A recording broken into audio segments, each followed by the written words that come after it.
I have not. Good-natured, plus 15 to medicine, persuasion, repair, survival, and barter.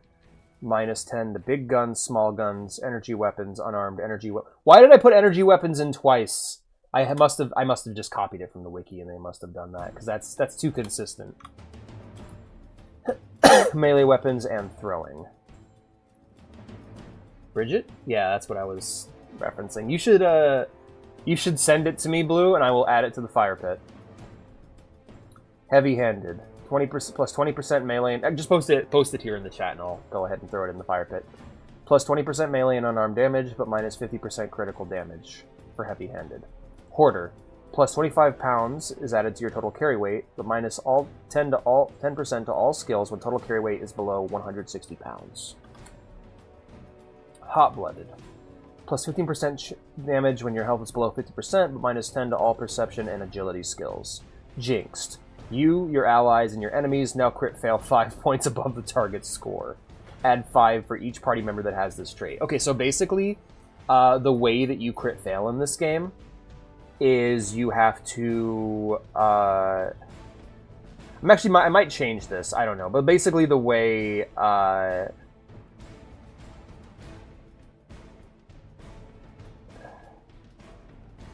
the way it works is rolling below your target score is what you want. So if you have 50 guns, you want to roll below 50. To critically fail, you would normally have to roll a 0. Like a roll of 100. The double O's is how you fail. But now what this does is, if you say you have 50 and you roll between 50 and 55, that counts as a critical failure. Because that's the thing behind the Easter egg. You must have really liked energy weapons. Yeah, totally. Alright, there we go. I will add this to the fire pit. Why'd you put a sleeping kangaroo in the 76ers? And look, it's where we met.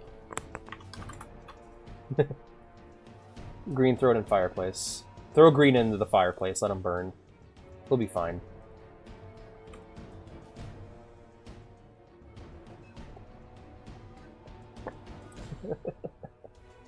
Logan's Loophole.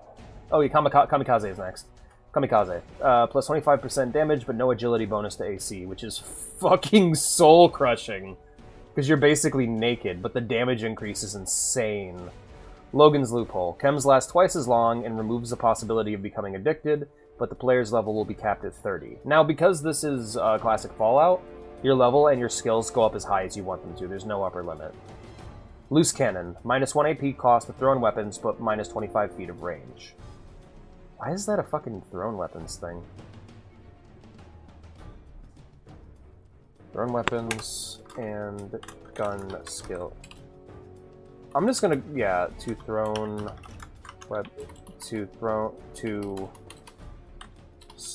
big guns, small guns, and thrown, but minus 25 feet of range. Fire quicker, shoot less far. Estoy hot. Yes.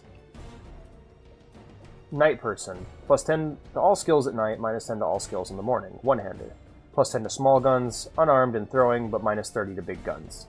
Sex Appeal. Plus 10 to seduction of sexually interested characters, but minus 10 to seduction of sexually disinterested characters. There are asexual people in the world, and they are going to be like brick walls to seduction-based characters. It's like, I don't care how hot you are, I don't know what that is. Skilled. Plus 10 to all skills, but you gain a perk every 4 levels. Small Frame. Plus 1 agility, but minus 50 carry weight. Trigger Discipline. Plus 10 to all weapon skills, but plus 1 AP cost on all attacks. That Multisanti kid, he's a loose fucking cannon. Hell yeah. Chapter 2, Combat. How to do harm. To make an attack, roll a D100. In order to succeed in attacking, one must roll below your score, with enemy AC and cover adding to your roll, making it harder to hit them. If you roll below your luck score, you will critically hit. Sequence and AP. After all surprise attacks are finished, your sequence will decide who goes first in combat. If 2 characters have the same sequence, then the player with the higher AG will go first. I think that's better than rolling off. Yeah, let's go ahead and update that top one to make it consistent, because that's more character-based rather than luck-based, and I prefer I prefer character or skill over luck.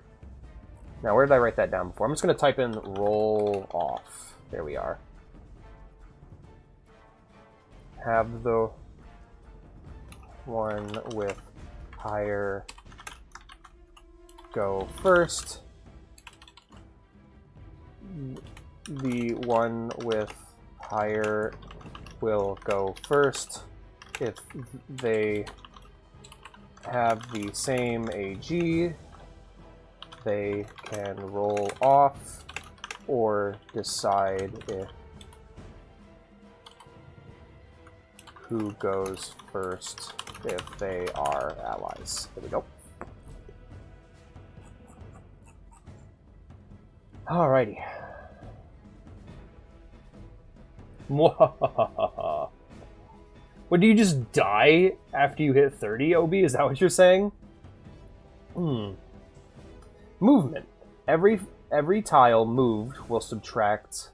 I'm going to say, okay, so the tiles are not 1 foot, they're 5 feet.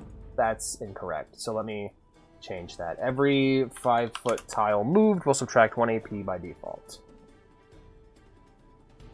I'm just going to say every 5 feet moved will subtract 1 AP by default. Inventory management. You have 2 items on hand that can to be used as you please. Otherwise, managing your inventory in combat will cost 4 AP. This includes looting bodies and picking pockets. I'm going to go ahead and say this can be increased through acquiring holsters. There we go. So if you got an extra holster you put on your character, you can have 3 items on hand. Happy 30th birthday. Keel's over. No, Logan's supposedly an Easter egg where the people in the show can only make it to age 30, I think. I've never seen the show, so. Otherwise, managing your inventory in combat will cost 4 AP. This includes looting bodies and picking pockets. Protecting yourself. Any unused AP will be added to your AC at the end of your turn, making you harder to hit. Half cover will reduce your enemy's hit chance by 25%. Full cover reduce your enemy's hit chance by 50%. I was going to say, instead of your enemies, I'll just say a target. Language is very important when it comes to these kinds of things, so making sure that you get it right goes a long way. Targets hit chance by 50%. Critical hits. If you roll below your crit rate, you will critically hit. After rolling damage, roll to hit again, and roll damage again. I'm actually going to tweak some things real quick when it comes to crit. Let me go ahead and head to the top real quick. Crit chance, I'll just say that's your crit rate. There we go. How often will you crit?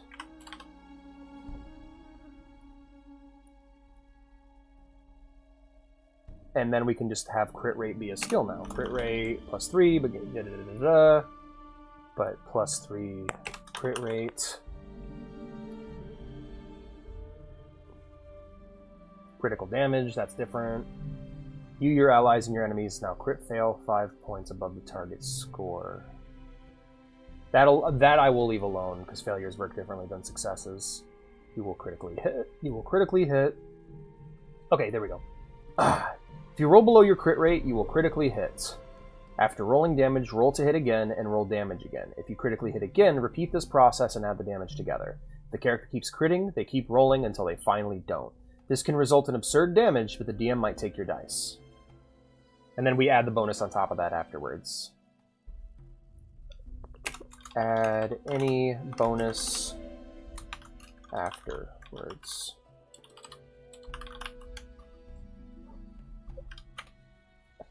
So yeah, if you're just like, I crit, I'm like, no, you're using digital dice, motherfucker. I'm not letting you keep doing that. Hiding.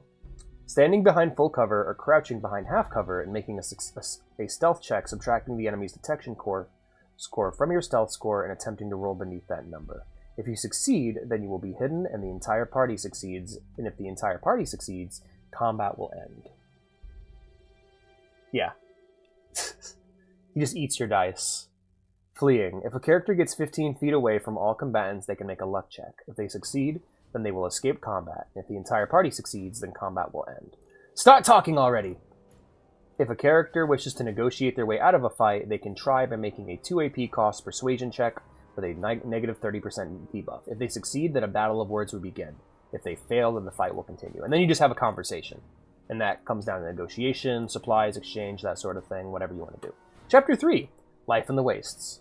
Trading and barter. Having a high barter skill goes a long way in the post-war world. Whichever buyer or seller has the higher barter skill will get better prices. The overseer will simply compare the two barter skills, and whoever comes out on top will have the remaining points added as a percentage to the sale price by default. Of course, the player may haggle to get a lower price by making a barter check, where the percentage added subtracted beforehand affecting their roll.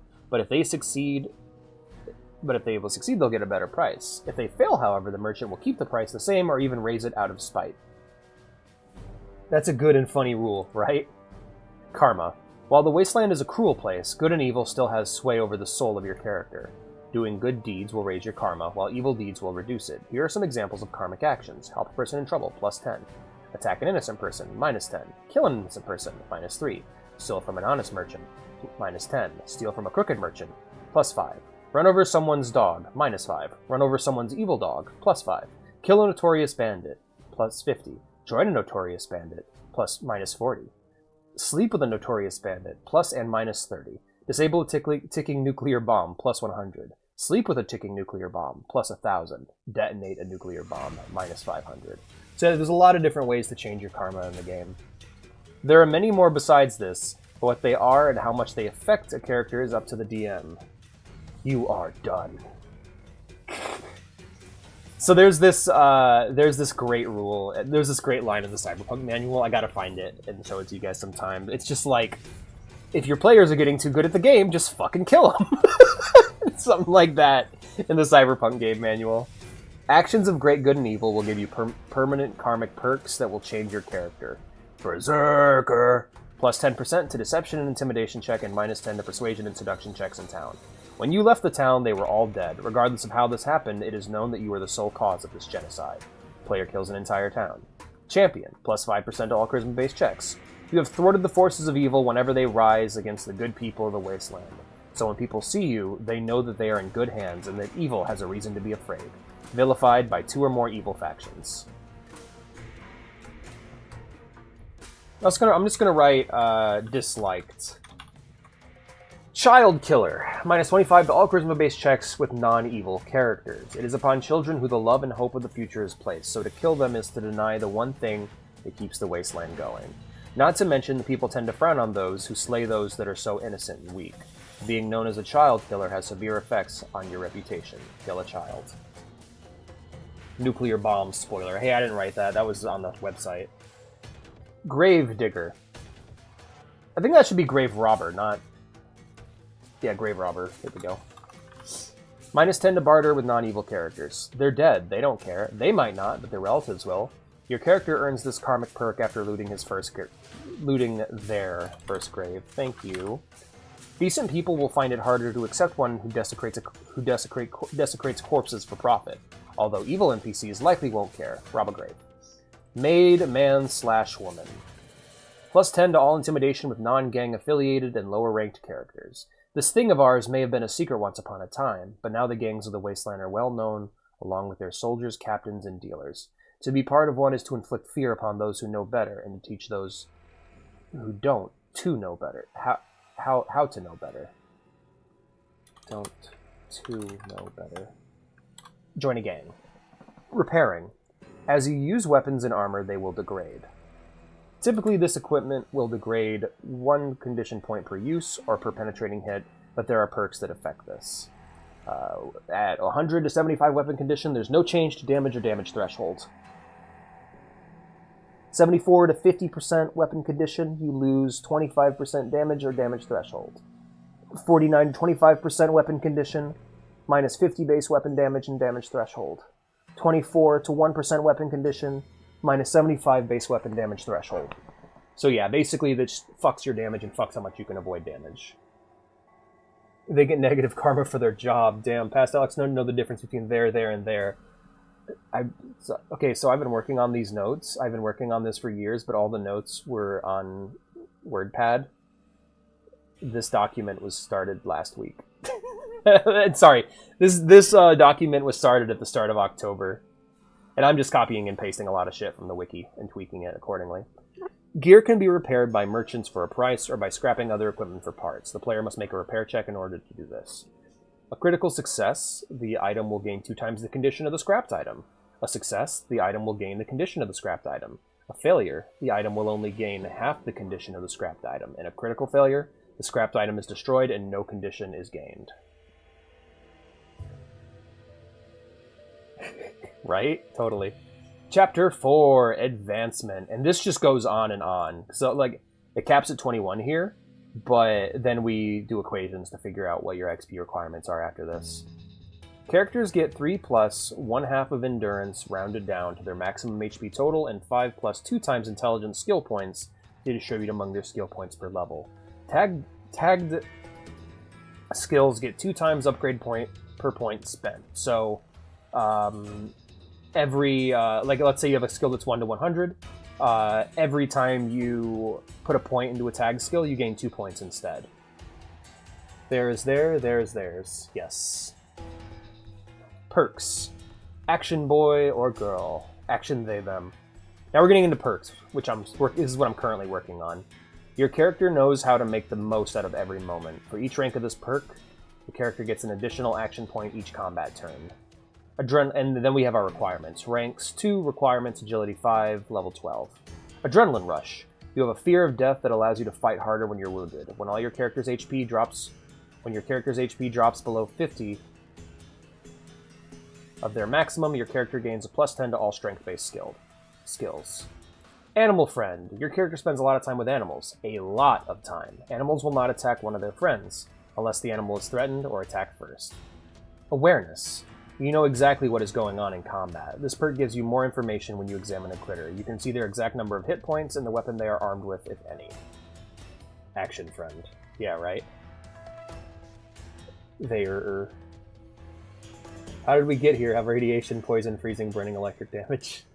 You know what? I might actually start doing that I might actually add that kind of thing. Because New Vegas has that, where it's just weird perks, you know, that you get from that. Then the rules.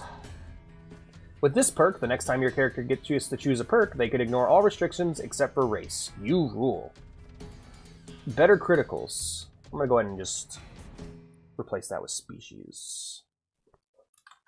You rule. There we go. Better criticals. Your shots somehow hurt more than usual. The critical hits you cause in combat are more devastating. When you crit, add 3 times your damage or damage dice. Do this every time you crit on the off chance you chain crits. That sounds fucking devastating. I hope someone gets it in the party. I may have stole that from Minecraft. Hey, that's fine. Bluffmaster, you are the king. I'm just going to do you are the god. You are the god of smooth talking. Whenever you are caught stealing, your character gets a plus 25% to talking their way out of the situation. Ranks. Yeah, okay. I'm gonna ignore the requirements. Ranks 1, requirements, Charisma 7, or Persuasion, or Deception 70, level 8. Bonehead. I'm not going to ignore the requirements. I'm going to say them. You have a very thick skull, just like your mother always told you. With the first rank of this perk, you gain a 50% chance to avoid concussions. With the second rank, that chance increases to 75%. Ranks, 2 requirements. Ranks 2, requirements 7, or strength 7, level 7. Let's go ahead and just put a little comma there. There we go. Bonsai. Through careful nurturing, you have a small fruit tree growing out of your head. Now you have a steady supply of fruit. Ranks 1, requirements, survival 50%, science 40%, level 12, cool. Thunder Bluff. Yeah. It's a Fire Punch reference. Thunder Bluff, yes. Bonus hand-to-hand attacks. Your character has watched Jackie Chan and Bruce Lee and managed to learn a thing or two. This is the Chie perk. Your character can make more hand-to-hand or melee-style attacks per combat turn with this perk. The AB cost to use... Yo! Starmark33, thank you so much for the raid, my friend. New friend! Look at that! Hello, everyone. How are we doing tonight? I am currently working on a tabletop game that I started back in 2015. It is a modified version of the Fallout pen and paper game. Let me get Starmark33. All right, Starmark33. Shout out to Starmark33. Go ahead and give them a follow. I am not. Oh, it's you, little cute pizza man. I'm sorry I forgot your name, Starmark. What an adorable avatar you have. Let me just get a quick refresher by looking at your channel. It's been a while, my friend. How are you doing today? What were you streaming?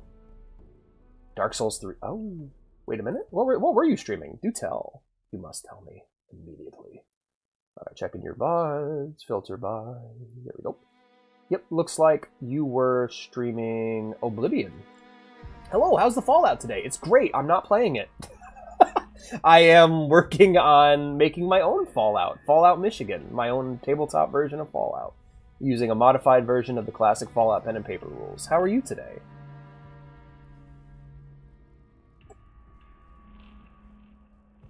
Everyone get down, being raided! That's great.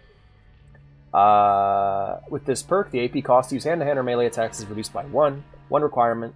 Ranks 1, requirements, agility 6, level 15. And I'm a player. Yes, we got 2 players in the chat right now who are learning. Bonus hand-to-hand damage. You have learned a special technique to deal more damage with your fists and melee weapons. Your character gains a +2 bonus to melee damage for each level of this perk. Ranks 3. Requirements, agility 6, strength 6, level 3. Interesting. I miss the old tabletop gaming days. To be fair, they're relatively new to me. I started with video games, and I've only gotten into tabletop games in the last 10 years, and boy do I love them. Love me some D&D, love me some Cyberpunk, love me some, well, Fallout as I'm getting into it now. Warhammer's another thing I'm into, but that's ever-present. Playing some good old Oblivion? Hell yeah. Is Hell Michigan still on the map, or did it get wiped out? I believe it's still on the map. I haven't quite figured out what I want to do with it yet, or I haven't been there to check. I'm going to have to learn a bit more about Hell. Bonus hand-to-hand damage. You have learned a special technique to deal more damage with your fists and melee weapons. Your character gains a +2 bonus to melee damage for each level of this perk. Bonus move. You have learned to take longer strides in combat. For each level of this perk, you've learned Big Steppy. Your character can move 2 more hexes in combat. The first 2 hexes... Let me just translate that shit. You can move 10 more... Let's just do 10 more... 10 more, 100 more, no, 10 more. There we go. Feet in combat. First 10 feet. A character moves does not cost any AP. I have Dig through at Hell, Michigan. Also, people trying to bad review, starting to review bomb them. Good. It's one of the very few ways gamers can protest and actually hear their voices heard, since they lack the ability to boycott things. Yeah, no, GSC Game World's doing a really good job at completely destroying their underdog status.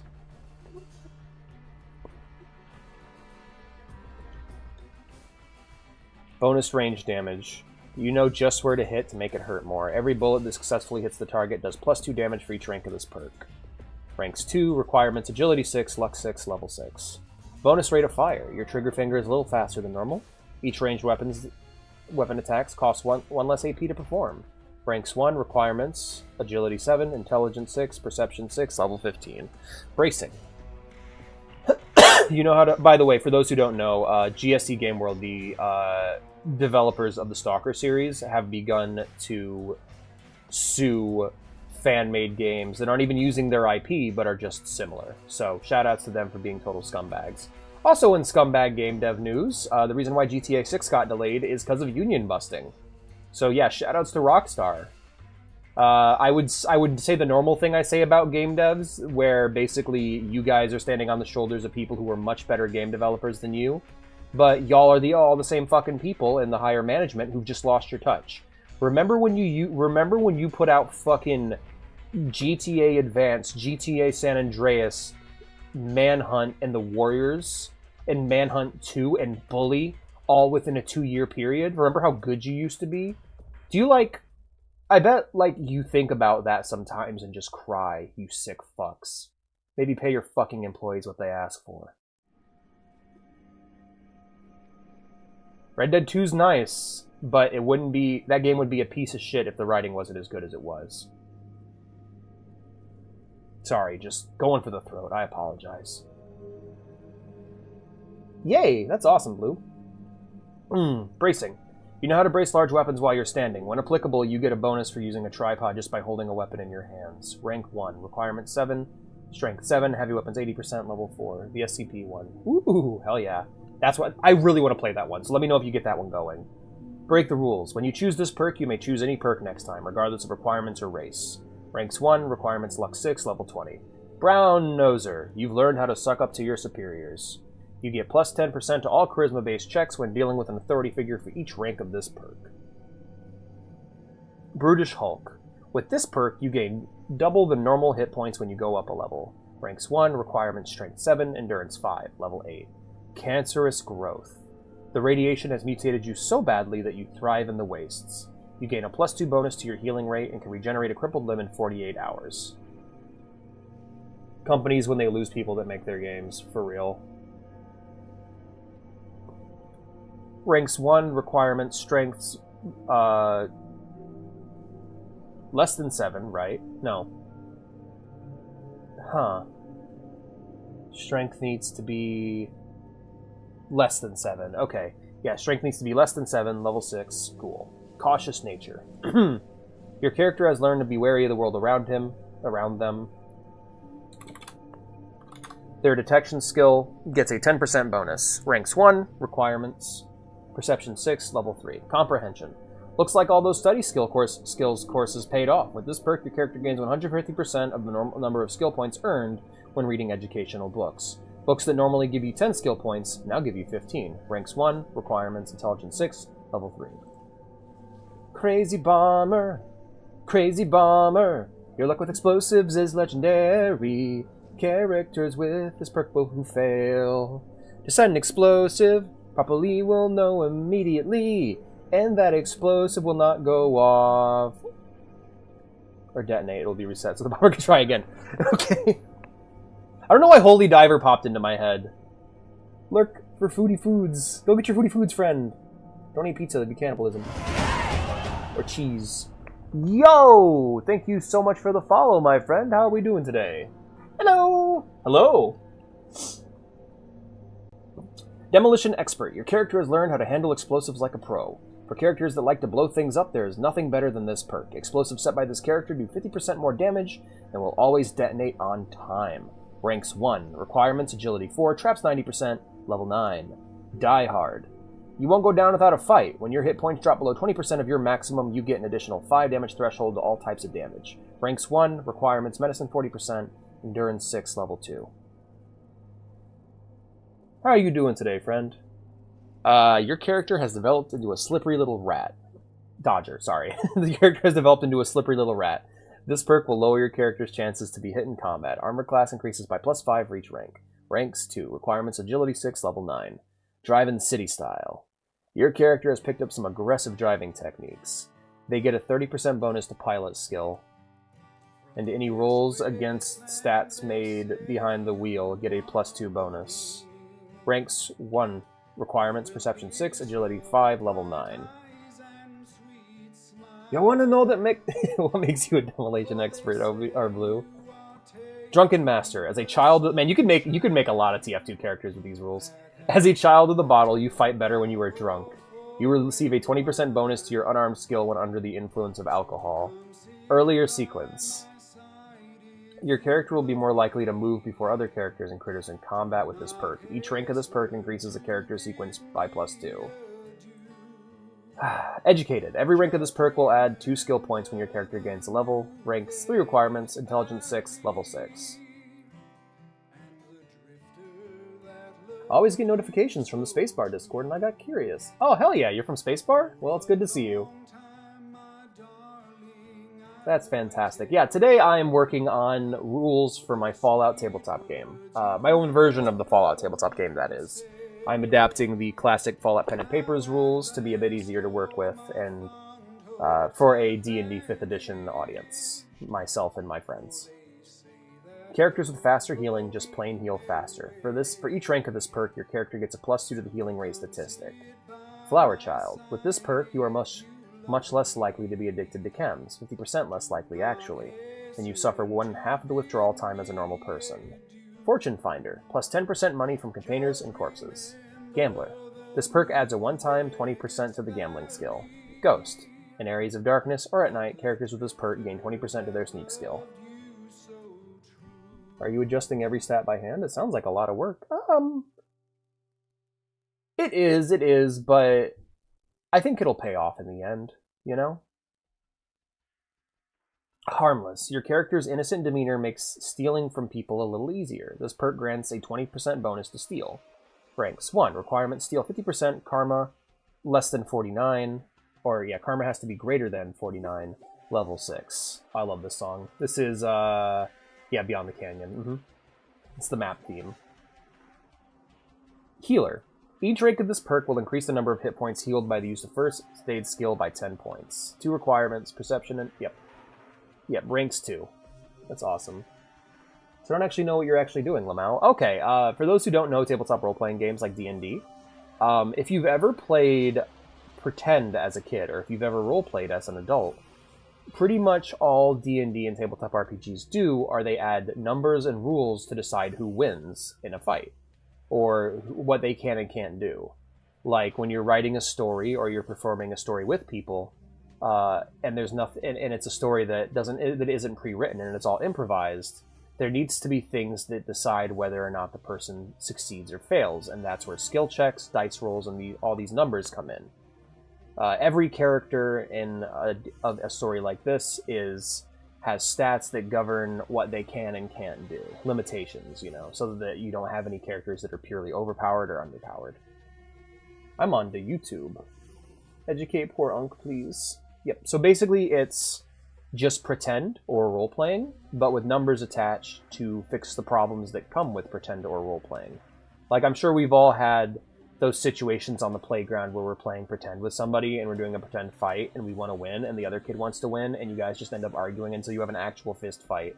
And soon you're in the principal's office with bloody knuckles and tears covering your face. And you're wondering where it all went wrong. Well, if you had tabletop role-playing games, you wouldn't have had to beat that kid. So, yeah. My guy can fly now, or my guy kills your guy. Oh, I got a shield. Yeah, pretty much. It's the thing that beats that, and you're like, you got a shield, huh? All right. Left hook! Right hook! Hit the deck. And this is an adaptation where people are... And a lot of times when you do tabletop role-playing games, it's done in different settings, such as Dungeons and Dragons, which is like fantasy. You got Cyberpunk, which is cyberpunk, and you got Fallout, which is post-apocalyptic retrofuturism, based upon the famous video games. This is actually an adaptation of the rule set that the developers of Fallout 1 actually used in Black Isle, and that's what I'm working on right now. It's based heavily on the games, and we're currently working on adapting them to work a bit nicer on the tabletop. OMG, we share a brain cell, Alex. Hell yeah. Hit the deck. You react very quickly to the sound of an explosive coming your way. You only take 1/2 damage from ranged explosive weapons. Round up. Hand to hand. We round down everything in this. That's something I said at the beginning of the sheet. We don't need that. Hand-to-hand evade. If your character is not carrying any weapons in either hand, at the end of the combat turn, the character gains 3 points of AC instead of the normal 1 for unused action points. Kama Sutra Master. This perk confers great stamina and skill when doing the dirty. What the fuck does that mean? I guess, I'll just do... plus 10% to sex checks. There we go. Then we'll just let that be the thing. Hound-to-hound combat. My guy has a sword. Well, my guy's Oppenheimer. If I see any more ants, I will fall out from fiction to the very near future. Hound-to-hound combat. This is a Kagurabachi reference. Alright. You have some natural leadership abilities and manage to cultivate them. Any party member within 10 hexes of you gains +2 to their action points and +5 to their armor class. You do not get these benefits. That is the price of being a leader. Life Giver. Every time your character gains a level, he or she gains an additional 4 HP for each level of this perk. With 2 ranks, that's plus HP per level. That's plus 8 HP per level. Light Step. Characters with this perk are much less likely to set off traps. For purposes of triggering a trap, they gain a plus 20% bonus to acrobatics. Living Anatomy. Kama Sutra plus 10%. Damn. The perk confers a 10% bonus to medicine. Oh, it's a sex thing. Yeah, Fallout 1 and 2 had sex things. And like, Fallout got... It's funny, because Fallout got... Fallout horniness peaked in fucking Fallout 2 and then fell off gradually with each game. Like, Fallout is the horniest it has ever been, and Fallout 2, including monster and mutant and robot fucking. And then Fallout... Then afterwards, we got Tactics and Brotherhood of Steel, which were still kind of horny, and we had, like, slutty raiders and stuff. And then Fallout 3 is borderline sexless. And New Vegas brought it back a bit, and Fallout 4, you can fuck damn near anything. And then, I don't know, I haven't seen any sexy stuff in 76. But basically, the horniness... Yeah, ranking Fallout games based on how horny they are should be a thing. Because some of them are really horny, and other ones are like, what's sex? Since characters with this perk have greater knowledge of the anatomy, they also do plus 5 points of damage with every attack to living creatures. This perk confers a 10% bonus to medicine. Are you going to share this document with the players? This one? Abso-fucking-lutely. The other one? No. The other one's for me. This one, the Fallout rules document, this is going to be shared with the players. In fact, I'll probably do it right after this stream. Loner. You were always a little different, but now you've learned how to use those differences to your advantage. Characters with this perk gain plus 10% to all skill rolls when at least 10 hexes away from all the other members of the party. The autism skill. Oh, jeez, I'm sorry. Master Thief. This perk gives a one-time bonus of 15 points to both the lockpick and steel skills. Deathclaws and dogs cannot choose this perk, so we're just going to remove that, because they're not playable in my version of the game, because at the era we're set in the Great Lakes, that sentient Deathclaws are exceedingly rare to the point of being non-existent. Master Trader. This perk confers a one-time 30% bonus to your barter skill. Medic. This perk gives a one-time bonus of 50% to medicine. And we're caught up to where we are now. Now we're doing mental block.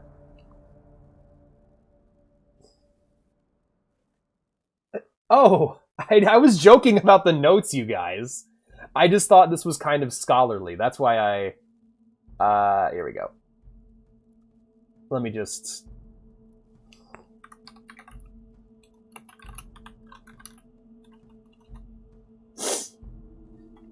Good luck, I say.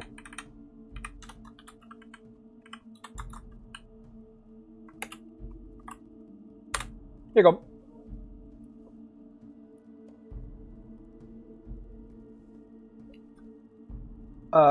This perk gives a one-time... I'm going to go ahead and pin it on the YouTube chat as well for Obi. I don't want to forget about Obi.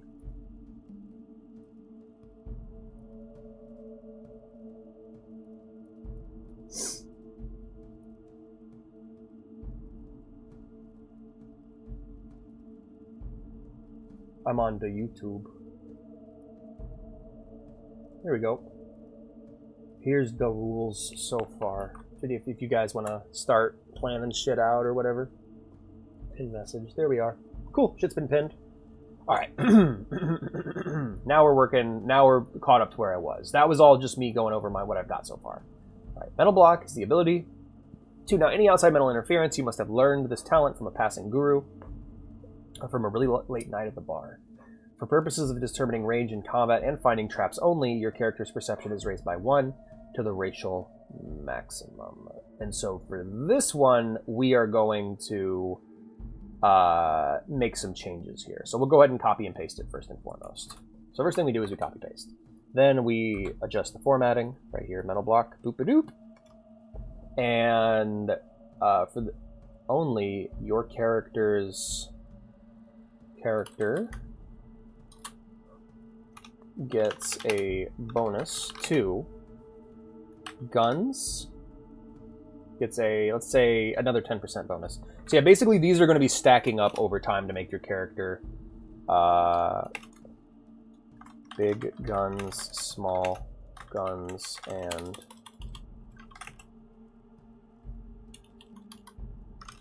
throwing and traps. There we are. Can you make it so emails are private?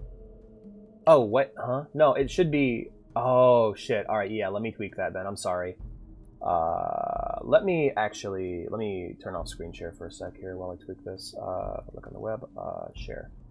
Okay, people with access can view. Let me Allow editors to change permissions, comments, and reviewers. Owner, anyone with a link can view. Anyone with a link. I don't know how. Could you tell me how? If you don't know how, that's fine, but then the answer becomes no, I don't know how, I'm sorry.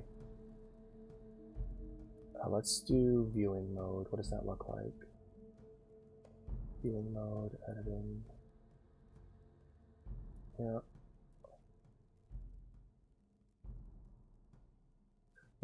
What's... You keep saying Dragon Claw like it's something. Oh, is it 5th edition? It's a... no. What's a Dragon Claw, Blue? Are you trying to say Deathclaw?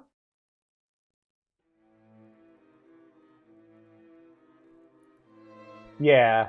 That's okay, we got Deathjaws, which are completely different. Metal Block. More criticals. Characters with this perk can cause more critical hits in combat. Each rank adds 5% to... Holy shit! Are you for real? That's insane! That is insanely good.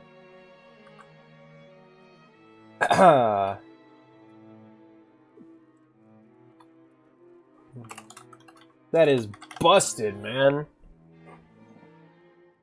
Has +5 to critical... to the critical rate. So what we're trying to do here is create consistent language so that people can easily remember things. I'm stupid. You're not stupid. You're not stupid. Mr. or Mrs. Fix-It. This perk gives a one-time bonus of 10% to both the repair and science skills. Deathclaws and dogs cannot choose this perk. But luckily, Deathclaws and dogs are not playable in my version, so what we do is we just... A lot of these we just add and remove like a single sentence to make it make more sense. Yep, there we go. See, it's not that hard. Check out my completely original monsters I made called Dragon Claws. Hey man, if you want to... If you live in a part of the country where you don't have iguanas, but you have like Komodo dragons that just chill, or even like alligators or crocodiles, make the Dragon Claws. You can make them. Mutate. Picking this perk will make you select one of your current traits to remove. You then get a chance to pick another trait. Weird, huh? That's cool, I like that. Like, it's just a little reroll skill.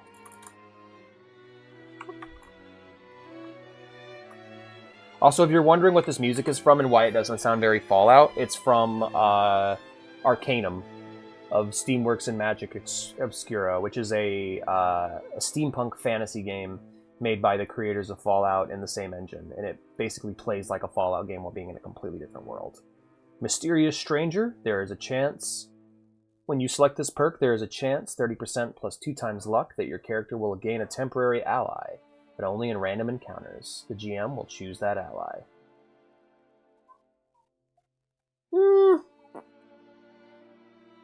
That's gonna be tough for me to figure out. I kind of just want it to be the fucking Mysterious Stranger.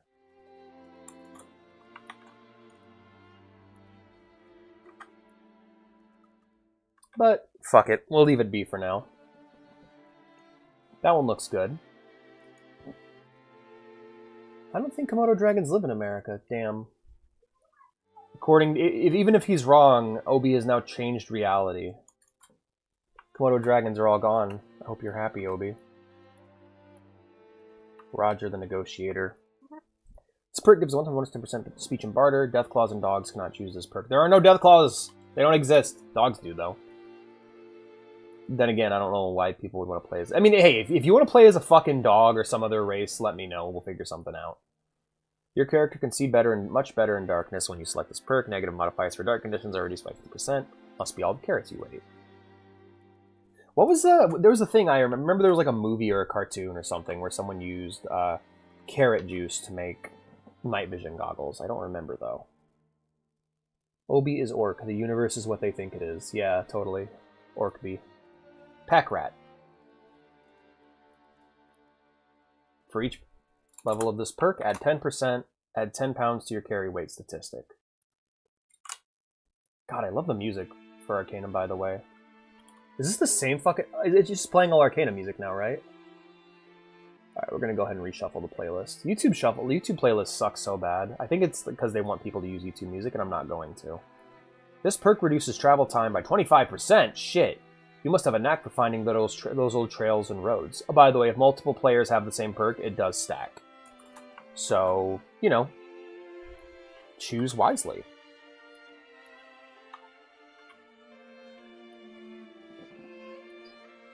Pickpocket.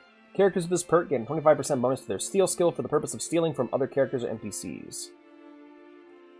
That's pretty cool. That's pretty cool.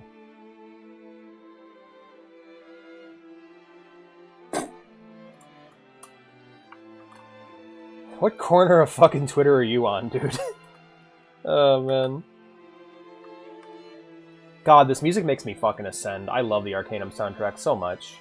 Presence. You gain a +1 to your bonus for your charisma for reaction rolls for each rank of this perk.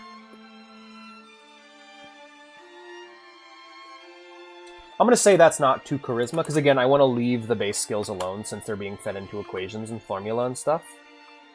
You get a +10% bonus to your charisma-based skills for reaction rolls for each rank of this perk. Parody Twitter is great. Parody Twitter is fucked. The duality of man. Psychotic. Your body is adapted to the use of the stimulant Psycho. Positive effects of Psycho are doubled and the addiction rate for this drug is halved. Only mutants and half-mutants can choose this perk. I don't agree with that. I think everyone should be able to choose that. No, that's not true. That should be a mutant-only thing. Well, that one will be level 8. Ghoul. Or Super Mutant. Also, it's snowing today. Yeah, I think it's snowing right now. Yep, it's been snowy. Pyromaniac. This perk will make your character do horrible things with fire to other people. He or she does they do 5 points of fire of damage, plus 5 points of... I'll just fucking copy it and edit it. God damn it, I'm an idiot. Let me just... I have the power to change the things, and so I will. Alright, here we are. No. Control-Shift-V, not Control-V. This is like an insight into my fucking madness. I do this shit every day, man. This perk will make your character do horrible things with fire to other people. He or she does plus 5 points of damage with fire-based weapons. Let's just get rid of that. He or she with a good old they. They do 5 points of damage with fire-based weapons, just flamethrowers, Molotov cocktails, napalm, and so forth. Pyromaniac. Oh, hey, quick pockets. It only takes 2 action points instead of 4 to swap equipment in battle. Yay!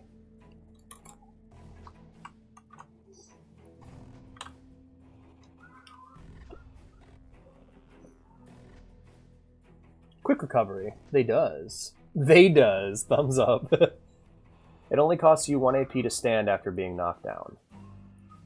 You know what I should do? I need to indicate a difference between downing and being knocked down. I think what I'll do is I will have a difference between downing and defeated. So here's what we'll do. We'll just do down. Look that up. 4, 3, 2, 1. Round down all decimals. That's not the one. We are looking for... You will be defeated. You will be, let's say... Defeated.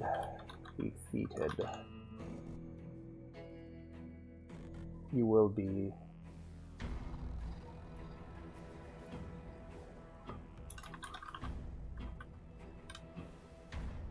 That way, if you just want to aim for center mass over and over again, fine. Left, right arm HP. How strong are your arms? Alright, cool. Down. You will lose the organ and be defeated instantly.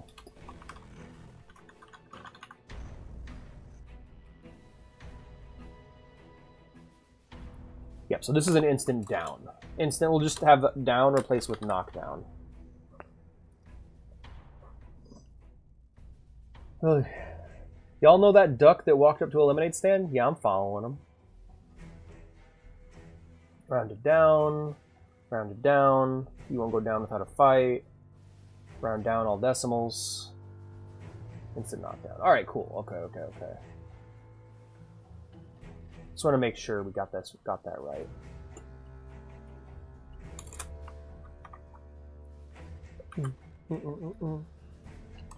There we go. It only costs you 1 AP to stand up after being knocked down. Yay. Red Child. You do not take damage from radiation. In fact, it heals you. You gain an extra +5 to healing rate when in a source of radiation, gives out 10 or more rads an hour. Only ghouls can choose this perk. Alright, once again, what we do is we shorten the description and just add ghoul to the requirements. Here we are, and we're good to go. Good, good, good. Thumbs up. Man, Twitter's so good when you block everyone. That's great. Rad resistance. Each rank of this perk increases radiation resistance of your character by 15%. How are those hot little potatoes? Yeah. Alright. Good to go. Ranger. This perk adds 15% to Outdoorsman. It also makes finding those special encounters and items a little easier.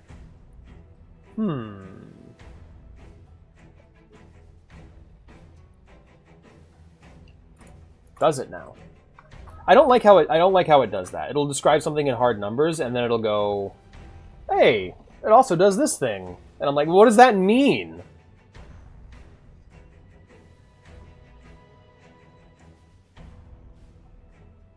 I guess I'll have to come back to this once I've figured out the encounter table. And Blue Sky's so good when you block him. Blue Sky is old Twitter, and I kind of still fucking hate it. Because what I've gotten... Okay, I made a Blue Sky account. What the problem with Blue Sky and having X at the same time is that you get... Like, Blue Sky is a fucking throwback to 2015 Twitter. And X is modern Twitter. So you just get two versions of Twitter that suck. Yeah, oh yeah, no, a lot of people use Blue Sky. It seems to be in that same like spot as Reset Era, where it's just, there was a mass migration. Your flying abilities have reached legendary proportions. In your time in the air, you have learned to... Oh yeah, right, because there's vehicles, and so if you get a fucking vertibird, you can fucking use it. You have learned to anticipate enemy maneuvers and weather patterns almost like second nature. This perk gives you plus 25% to your pilot skill. That's fucking awesome! I'm gonna change that a bit, though. I'm so excited to like have the party find a fucking vertibird and go, we're gonna make this our home.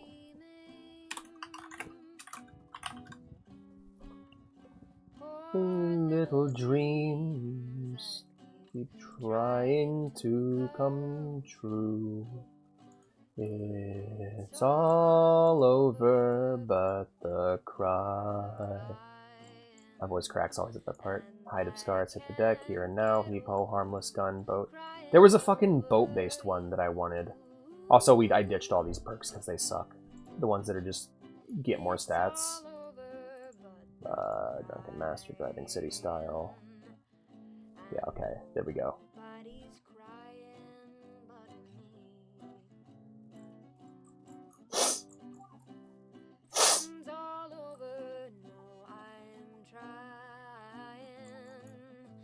Forget about how much I care for you. It's all over, but the dreaming. Poor little dreams I keep trying to come true. It's all over. Everyone talks like those screenshots of Discord for real. I think that's a pretty accurate way of reading it. Red Baron. Decent pizza.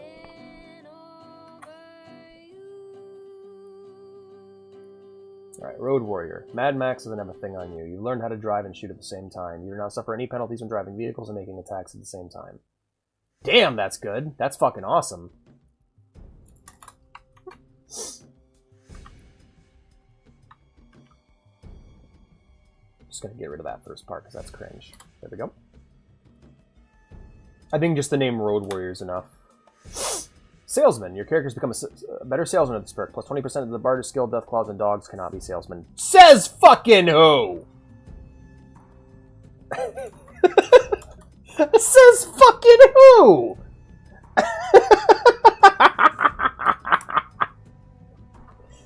Eat shit, they can't be salesmen.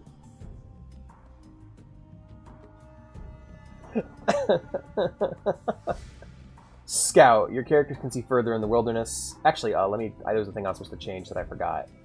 Yep, 15% to survival. Scout.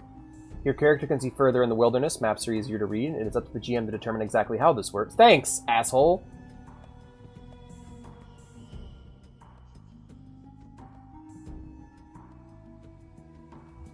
I'm trying to think of how this would work.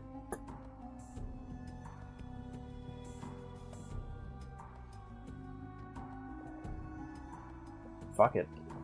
We're moving on. Scrounger. You can find more ammo than the normal post-nuclear survivor. You always find double the normal ammunition in random encounters. Alright, we're gonna change that.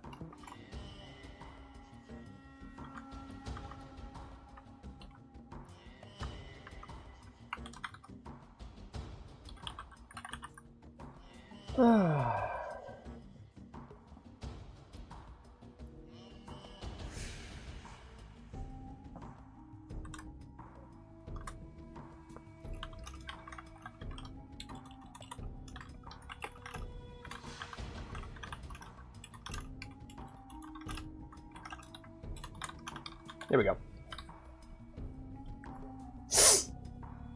Some more ammo. There we go. Sharpshooter. With each rank of this perk, perception is increased by +2 for the perception purposes of determining the modifiers for range and combat. We are going to change that very quickly. Let's...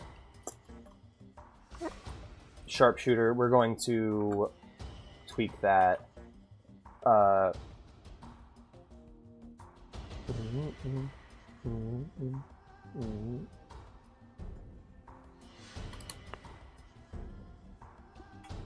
Big guns, small guns, and thrown. Ranged explosives and thrown are increased by a lot of little buffs. Basically, the idea is I want to have a lot of these little buffs that pile up and create a better thing. Silent Death. While sneaking successfully, characters with this perk can do double damage using hand-to-hand or melee attacks. They can hit their opponent in the back. Backstab. That's cool. These are my favorite kinds of perks. Am I supposed to be sharing my screen? I am. I am stupid. Hello, my friends. It's the stupid cat who can't share his screen and do anything right. Hello. Silent Death.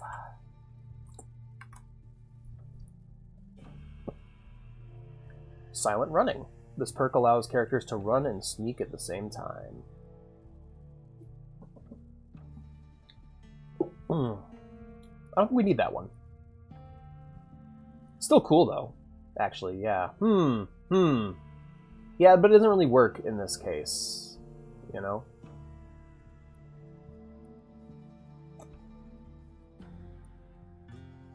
Slayer.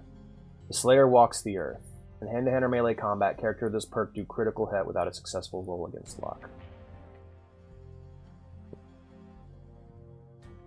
Which would just be double damage.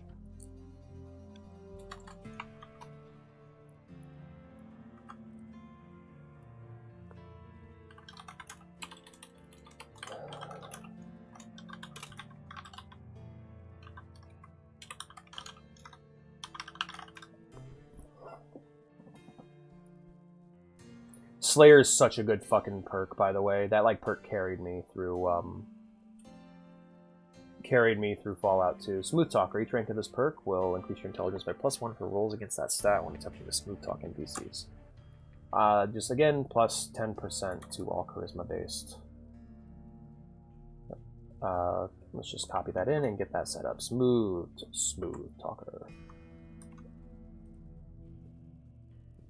Dogs cannot choose this perk. Since dogs cannot talk, fuck you. What is it with all the bigotry in this?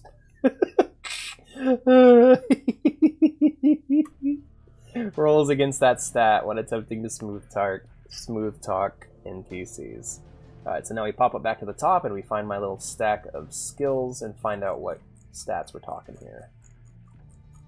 I think it would be deception, persuasion, intimidation, and seduction. But I'm gonna plus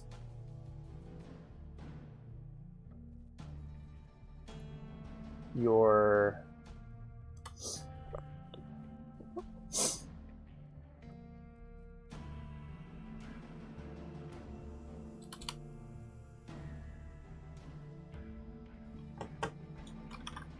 Persuasion, deception, and seduction. Not suffuction. By 10%. Fallout. BoJack Horseman. Hey, Patson. Dogs are able to talk now because we say so. Yeah, totally. I mean, the dog in Buena's Dog was able to talk. Snake Eater! Bum, ba-dum, ba-dum. Snake Eater. What a thrill. Not Snack Eater. Snake Eater. There we go. We're changing the name of the... It's all we're changing it. We're changing it so it's a more blatant Metal Gear reference. When using a ranged weapon, your character will do a critical hit with successful rolls against luck. Against luck? And this perk. So it'll do a... So when using a ranged weapon, your character will crit when they crit? Well, that's nice. Let's fix that.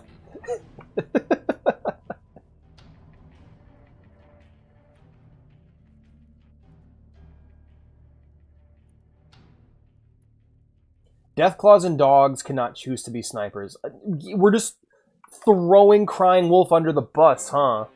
Cell! How was your stream? I'm sorry I wasn't able to raid you.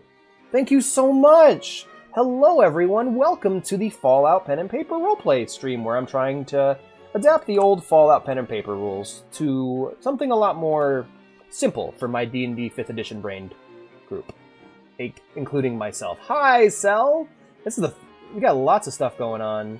Nothing in the rules say a dog can't be a sniper anymore. You're goddamn right. Alright. Shout out to Cell Kieran. Cell Kieran is a wonderfully kind and talented streamer who made my avatar. If you like how I look, you should definitely go follow Cell, myself included. Apparently I'm not following Cell because I'm a fool. Anyway. What about Death Dog or Dogjaw? Sniper Dog. I'm adding Sniper Dogs to the campaign now. We can't not.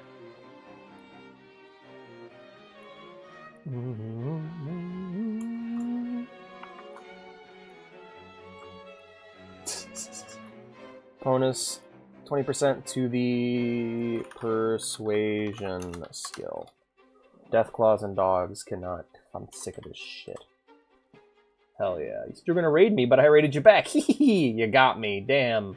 Yo, is this the artist? It is the artist. Absolutely. Stat! You can heal people much faster than the usual Wasteland Doctor in combat. When attempting to heal a fallen comrade, it only takes 5 APs to use your skill. What does it take, fucking 10 before?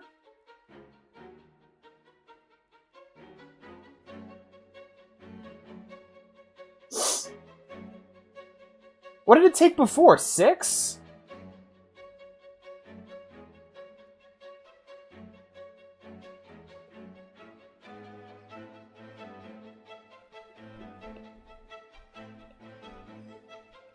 We have an artist roll?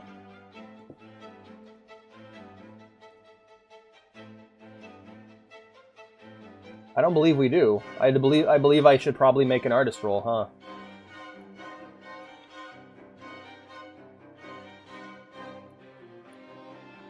Here's what we're gonna do. We're going to add stat and make it more useful. We are going to...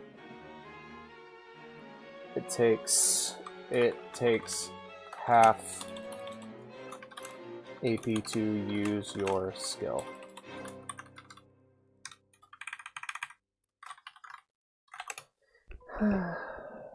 No, Twitch has a roll. No shit. You don't say. Well, I got that roll I gotta figure out how to hand that out then. Unmod, warn, timeout, ban. Screen's so scary. Do I do slash artist? Slash art? No. Add, no. Help. Help. How to give viewer, not jobs.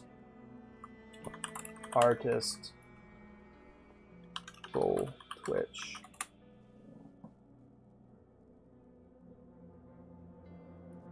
Okay. Community option. And then roles manager. There we are. Alright, we'll open that up in another tab. So I don't want to lose track of my stream. Add new. Thank you, Blue. Click add new. And then sell. And then sell Kieran. There you are. Add role. Artist! Hey, there we go. Look at that. I also need to get some editors. So if anyone's interested in editing, let me know.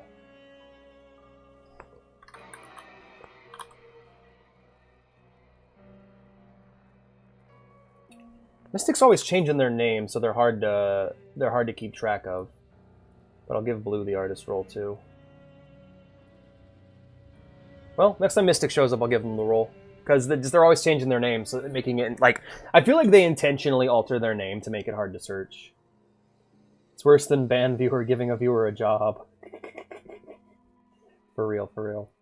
But I'm looking for an editor as well, so if anyone's interested in that role, let me know. Because I really want to make some videos, I just don't have the time. Stat. Okay, steady arm. Due to your massive size, burst attacks cost 1 less AP. Only mutants can choose this perk. Hey, that seems fair to me.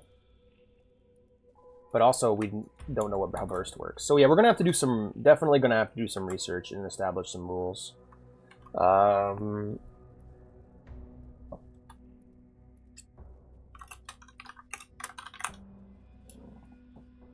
Need to stop streaming at the same time. Gosh dang time, it makes it hard to choose between who to raid. Just pick the one with the lower viewers. That's what I usually do.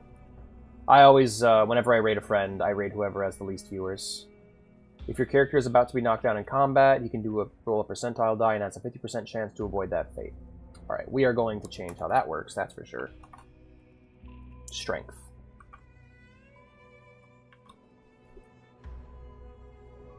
He can make a... They can make a strength check to avoid that fate. There we go. Fair. I have some editing experience. Cool. Each rank of this perk increases carry weight by 50 pounds. Basically, what I'd want to do is just basically give him pick a single VOD and just go make something out of this. Just show me what you can do. And that would help me decide who. And if I don't have any money to give right now, but later on, if things get better and if I make more money financially, I can start giving a cut. But for now, there's nothing to give a cut of.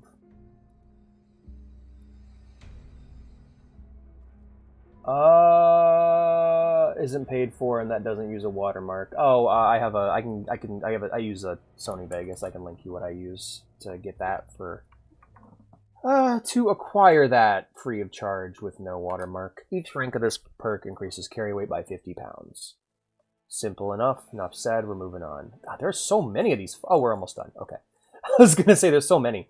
You know how to bounce when you hit the ground. You take 25% less damage from falling and from vehicle wrecks. In addition, you get a 10% bonus to your pilot skill. Last, there are no stunt. Fuck you. That is not true. There are stunt dogs in the Fallout universe. I have seen Rex climb straight up walls. I have seen dog meat fucking flash step. You are full of shit.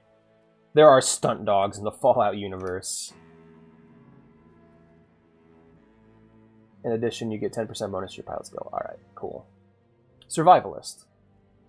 You get 25% bonus to your outdoorsman skill with this perk. Alright, we're just going to go ahead and have that be... And that's just survival.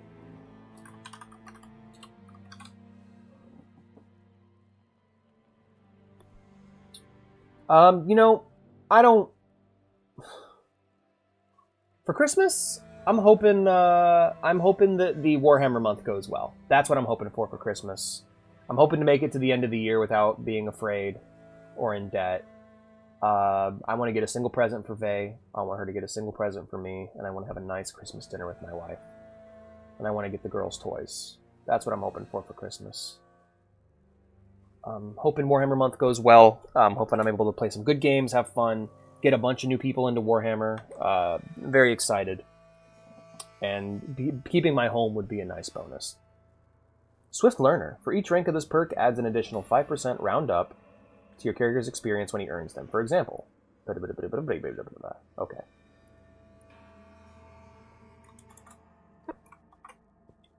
first off, I think keeping the round down for everything rule is fine. So we're going to go ahead and just... Additional 5% to your character's experience points when he earns them. So yeah, Swift Learner is going to be really effective. Tag. Pick an additional tag skill. That seems good. Especially in fucking Fallout 1 and 2, like, tag was super good, because you... Like, in Fallout 1 and 2, no matter what you did, when you got to the end game, it's like, you're using energy weapons, so tag something. It was Warhammer that introduced me to you. Yay! 40 key bolt gun. It was, wasn't it? I feel like you've always been here, though. Venom has seeped into your claws. All of your unarmed attacks carry a type B poison. Only Death Claws can use this perk. Shit. You know what? I'm thinking of something. I gotta write something down for a quest idea. That I don't want you guys to see.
So I'm manipulating time now, so I don't care for the consequences. Alrighty.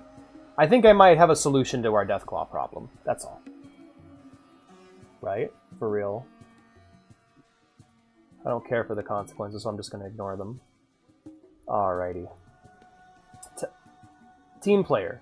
You have learned the basic skills of teamwork and sharing. Good for you. Whenever all members of the party are within 10 hexes of your character, he or she gains 10% to all skills. Wow, that's busted! Because 10 hexes is 50 feet.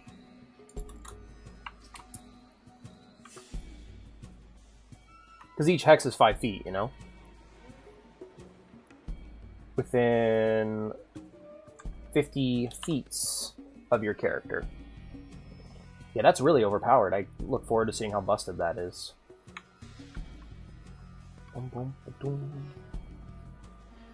Wait, we had a Deathclaw problem? We had no Deathclaws. That was the problem. And I keep seeing all these cool skills and stuff for Deathclaw. I'm like, that's all I'm saying. I'm saying the Deathclaw problem that I'm thinking of a solution for is the problem is that people can't play as Deathclaws in the setting. It doesn't make sense, you know? But I'm thinking of a solution to the Deathclaw problem. And until that solution is accomplished by the players, I don't got to worry about it. I can just go, yeah, all right, well, we'll figure this out. We'll cross that road when we get to it, when the players figure out the solution. Tough Hide. Exposure to radiation and the harsh waste has hardened you against the elements. You gain plus 15 to your armor class and a plus 4 bonus to all thresholds. Only mutants, only super mutants can choose this perk. That's cool. Yeah, I do want there to be I do want there to be species exclusive perks. I think that's cool. And it helps create a different thing. Because otherwise you just pick the same shit every time. Super mutant. There we are. Toughness. This perk confers a +3 damage threshold to all types of damage. Well, look at that. I plan on not getting into the types of damage that much, except for situations where it's like bonus to fire, you know? I feel like that's too much. Damage threshold.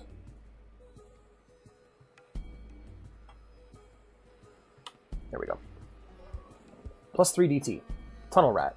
You crawl like a baby. Well, you crawl like a very fast baby. You can move at your normal rate while crouching or prone. Now, that right there is something that's a bit more useful than the sneaking running one. That's great in the games, but in the tabletop, not so sure. 1 AP per hex. You can move at your normal rate while crouching or prone. Whatever that normal rate is. Why are two of my favorite writers both two girls in a trench coat? I don't know. It just went extinct and my guy just didn't know, so he just looking for a Deathclaw to sleep with that didn't exist. Well, they're not extinct. The problem is intelligent Deathclaws are extinct. And they're common, they're like borderline common in the West. They're rare in the East, and I don't think we're really going to see any in Michigan. So I'm trying to think of a solution to that problem. Not to have Deathclaw enemies, but to make intelligent Deathclaws that people can play as. Because, for those who don't know, Fallout 2 had an entire vault of intelligent Deathclaws that were made by the Enclave. They were meant to be like a super mutant alternative. It failed, the Deathclaws escaped, and started their own little community. Even one of your party members, Gorus, is a intelligent Deathclaw in Fallout 2. The problem is, at the end of the game, right before, the reason why your character is able to infiltrate the oil rig so easily, the Enclave oil rig at the end, is that Frank Horrigan is away genociding the Deathclaws. And that's why we don't see them after Fallout 2. Well, the thing is, they had to actually, like, edit. It wasn't just evolution. Like, I could just say evolution, but I think that would be lazy when we've already been given a reason why they're intelligent in 2. So, basically, they're genetically modified to be that way. Anyway, don't worry about it right now, but we'll have a solution going forward. I figured it out. Way of the Fruit. You have learned about the mystical healing effects of eating fruit. For 24 hours after eating a piece of fruit, your character gains +1 to perception and agility. I am changing that real quick. Deathclaws and dogs cannot grasp the mysteries of the fruit.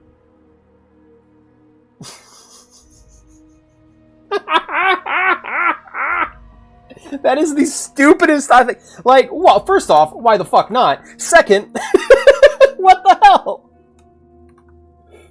Alright. Dogs just nom fruit. And your character gains +10 to perception and agility governed skills. +20 to those governed by both. There we go. Weapon handling. I'm not... So this is the thing I'm changing. There's no strength requirements for weapons. You just can use them if you get them. It's like new Fallout that way.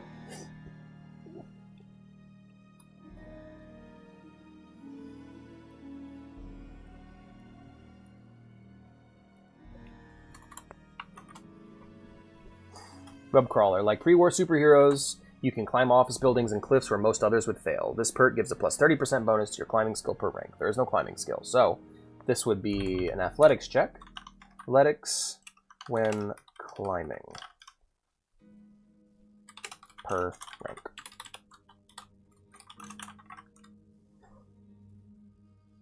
Alright. Next up is something that I will probably work on my own. I think as of right now, this is all we really need. There are some things I need to figure out, though. Like the encounter rate, I'll handle that on my own. There's specifically rules here that are mentioned that I never thought about, like the cost of actions. I'm definitely going to need to scroll up to the how to do harm section. How to do... There we go. How to do harm. Sequence and AP, movement, inventory management, protecting yourself, critical hits. So let us go back to a previous chapter here, the combat chapter. Alrighty, Cell. Take care. I'll try to take care of your viewers. Skill combat. Alright, combat's purpose, movement, taking actions. Here we go, actions. Quick shot, hitting with a quick shot, damage and crits. We opted for a different system there. Aiming at the body part. So this is the shit where I've changed the most and kind of made it from the ground up. Let's see what they have to say for healing. Alright, healing rate, that doesn't actually... Alright, let's do medicine.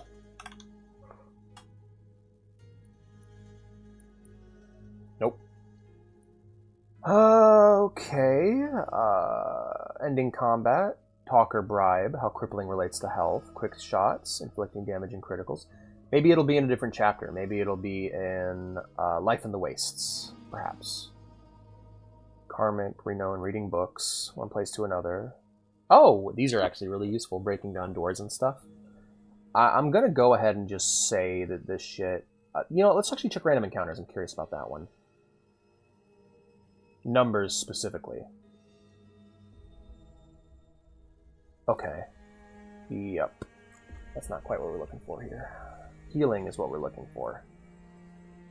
Food and water, radiation, heat and cold...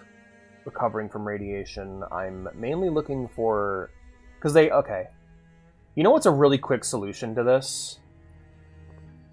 Fallout 2 Stimpack AP cost.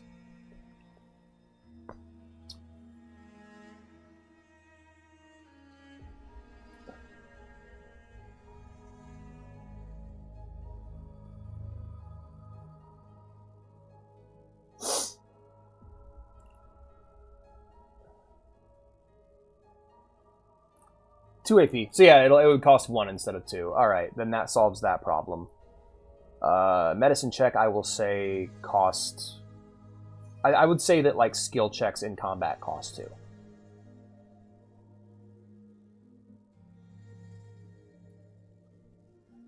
In fact, let's just add that to the list.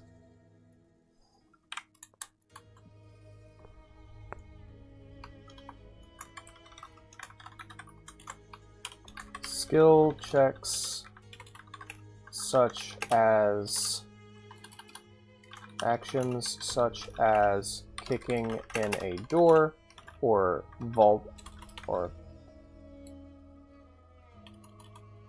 that require skill checks in combat cost 2 unless stated otherwise. There we go. Quick fix. Quick fix. I don't get it. He don't get it. He just don't. Don't judge him. Just don't get it. Alrighty. And then next we're going to be working on the bestiary. Like, that's something I really want to get down, so... Life in the Waste, advancement, Fallout universe, organizations, places to visit, that's all me. We don't need to look at that. Fallout bestiary is what I'm curious about, because what I'm going to be looking at here is the cuts. So, humans... Yep, so we're basically just going to make checks. We're basically just going to use... there's going to be individual checks for these, so let's go ahead and pop on over to Great Lakes. Let's just have this one be titled... Enemies. And we're going to be having... Let's come up with some different ones, because we got the Kerberai, the Daddy Longlegs, the Deathjaws, Earthworms, Flies, Four-winged Vultures, Lamprey, Giant Moths, Mutated Geese, Slifnir, Sturgeon Crab Hybrid, Tick, Yellow Jackets, and Yona. It is a damn shame, isn't it? There's so many little things you can learn to make your life easier. But now it's all phones, so yeah. So let's go through some of these. We're definitely going to have Wendigo Rangers, Warriors, and Shamans. So Wendigo Ranger, Wendigo Warrior, Wendigo Shaman. Working on some of the faction stuff we made. The Shamans are going to operate differently. Actually, let's call them Druids, actually, because that seems more influenced by their actual culture. And then I think what we can do is also have the Wendigo Ronin. That wouldn't be bad, but I need to think of a different name for them.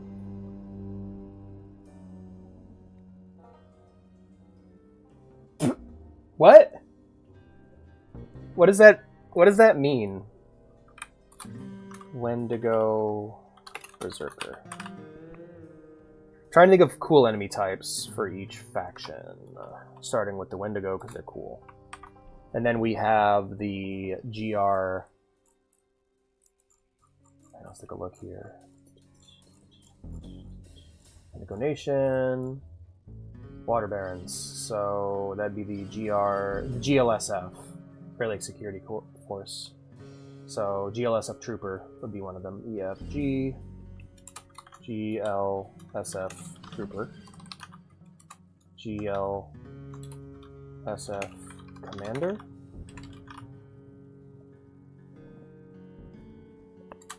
Suit. No, they cannot jump. That is strange. Yeah, you want to see a win happen, and then they just fucking beat the shit out of each other afterwards. They barely get their feet off the ground. That's crazy. I've always jumped super good, even when I'm out of shape. I'm a jumper. Trooper, Commander, that's good to go. Wendigo Berserker, Wendigo Druid, Ranger, Warrior. We don't have generic raiders. I will go ahead and just... Oh yeah, Fiends are a thing, definitely, so... Put Fiends on the list. Right now we're just trying to get a list of enemies down. Fiends, Piston Punks, Element OP. And I think Piston Punks are enough to where we can actually roll on. What I want to do is actually have like gear tables we can roll on for what they're carrying so that you can just grab the gear. Like I want to have the Fallout thing of like seeing an enemy use a gun is enough for you to know that you can take that gun. Every member of the V8 Vagrants, I'm just going to go ahead and make one just titled V8 Vagrant. They're going to have somewhat randomized shit. Oh, the Sleipnir, yep. TUVWXY.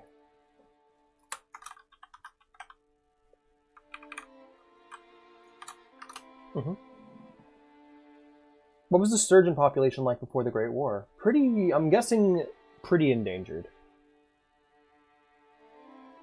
I mean, they had the "it is heavily implied that I am being punched" scenes. That's fair, that's fair. Can you do a good layup? I could do a decent layup. I got really good at them back when I did basketball. I regret not sticking with sports when I was younger, because I do enjoy playing them. Right now I am old and fat. Yeah, we have the sturgeon crab hybrids, which I have not thought of a name for yet. A lot of any ones that have like very literal names, like Daddy Longlegs or Earthworms, are things I haven't come up with a name for yet. Alright, super mutants. There's not going to be very many super mutants. Ghouls. Oh yeah, let's just do UTF Trooper, or yeah, UTF Security. UTF Security is going to be the equivalent of like Enclave soldiers in Fallout 2. You kill one, you get the power armor. Good luck killing one, you know. And they're all ghouls. Feral ghouls definitely should be a thing. Feral ghouls. Feral ghoul roamers, feral ghoul reavers. I feel like we should definitely have all of these as well. Roamers, reavers, feral glowing ones. Those are going to be rare.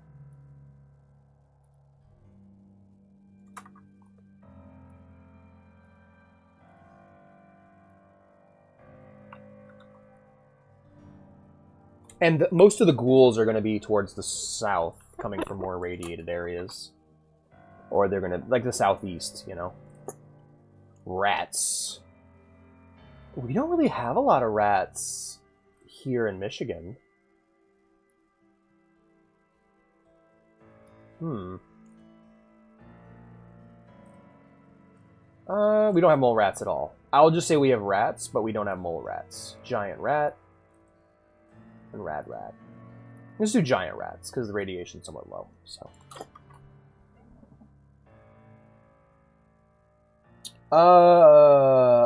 High, very high. In fact, the sturgeon crab hybrids are Michigan exclusive. Because basically what they were is it's just like one day a bunch of sturgeon had beached themselves, and nobody understood why. They're like, oh, hey, we've been fishing, and we haven't caught any of these fucking things, but look, this thing we thought was extinct, a pre-war fish, there's just thousands of them on the shore. And then their bellies split open, crab legs crawled out, and they began walking on shore and just attacking things. If you've ever seen, it's inspired by a specific Junji Ito monster called Gyo. I believe it's called. But that kind of idea of like this weird evolution that's happening because of the mutation. Mole rats, not really mole rats, or pig rats. I don't think we're gonna have pig rats here. Rad roaches, abso-fucking-lutely. Giant ants. Giant ants, absolutely, because, yeah. So we got rad roaches, criminy, more roaches, URS. It's some good progress tonight. I'm not gonna lie, I'm glad I did this. The idea occurred to me last night when I was watching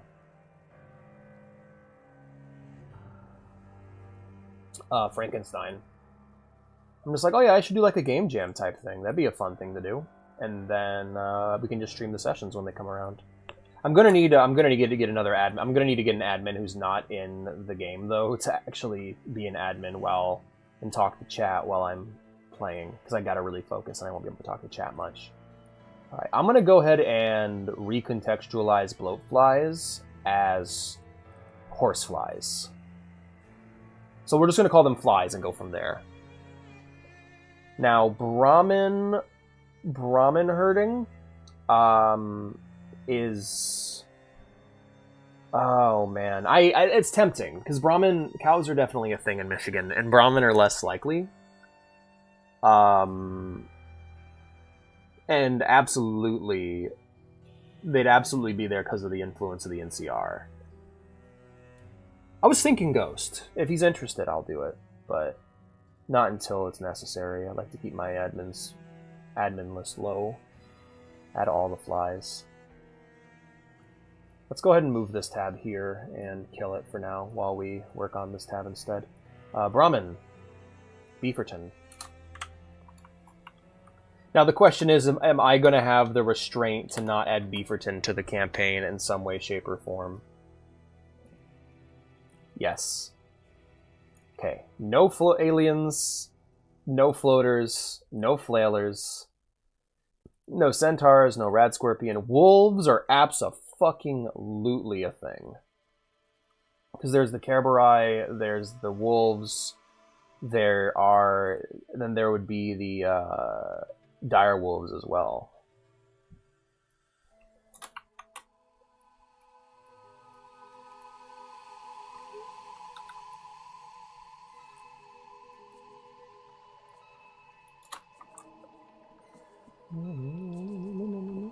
I gotta mention, I'm aware of everything. We're thinking of making you a mod. Coyotes, we definitely have coyotes here. Feral dogs, absolutely. They're ever present as feral dogs.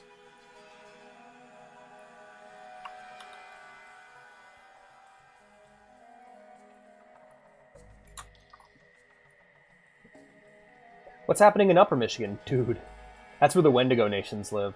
That is, okay, so the forests, since they were untouched, they've kind of grown out of control. And the Wendigo nations are a bunch of, like, they're savage tribals, yes, but they are more so than other types we've seen in the franchise. Their entire existence was they grew up in an area with no vaults, so they all had personal shelters. And the ground froze over the top of their shelters so they couldn't escape when it was time, and they were forced to eat their friends and family. When they finally emerged, they proceeded to all work together and feed off the wastelanders who had moved into their homes and stuff. And then, over time, they just built this entire philosophy, this warrior philosophy off of the law of nature, the rule of power, and merit being what makes an individual valuable. They are now these roving raiders that take what they want from others and from each other within context. Families and feudal lords within the Wendigo nations own the lands. They are responsible for the people who work on their land, so they're kind of like a weird feudal hybrid. They're kind of like Japanese warlords, but aesthetically, their armor is covered in pelts and bones. Their armor is usually made of wood. Basically, stuff they can get from nature without having to rely on pre-war shit. They favor the bow, the sword, the spear, and the staff. Nothing happens there, just forest. Fucking insane barbarian raiders, the Wendigo tribes, the Wendigo nations. Badasses, each and every one. With the goal of just keeping their family. Basically, the goal started with, I love my family and I want to keep it alive, and I don't give a fuck about anyone who isn't part of my family or part of my community, and it's just expanded outwards from there. Farmers and stuff actually like serving them because, well, let's just say you're a feudal lord, right? You're like a Wendigo warrior, and you're like, I need good metal. Well, it's like, okay, well, this guy over here used to be a smith. He can reforge copper from the copper veins in the Upper Peninsula. He can forge junk into weapons. But if you want him to serve you, you got to provide food for him and his family. If he doesn't serve you, he will straight up just not make weapons for you, and he will, at worst, he'll actively sabotage your gear. Farmers, same thing. It's like, hey, I know how to work the land and make food. You better protect me then if you want my food exclusively, you bet your family better fucking protect me. That sort of thing. Alrighty, Obi. Take care, my friends. Yes, I like the Wendigo a lot. There are factions in here that I really love. The Wendigo and the Vagrants are my favorites so far. The two evilest factions. Who'da thunk it? Alright, we got feral dogs, no death claws.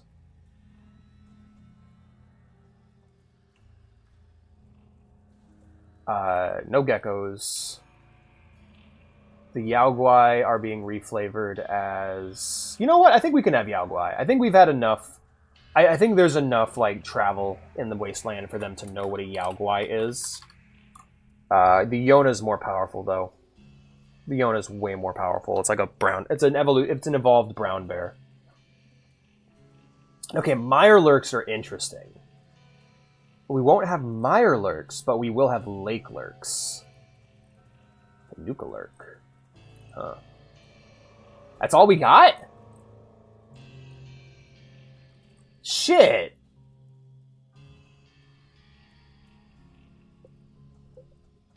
We have Lake Lurks and...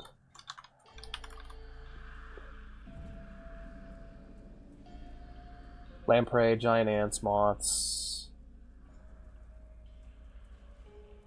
That's a decent rogues gallery, to be honest with you. But let's see what else we can add. Let's take a look at the Fallout 1 enemies. Let's get a list of Fallout 1 enemies, and we're just gonna go down the list through all the games and pick what we can pick. Mantis, rat scorpion, donkey, horn kangaroo. What? Huh? Oh, mentioned. Okay. Did I add Mantis? I did not. We got centipedes where we live.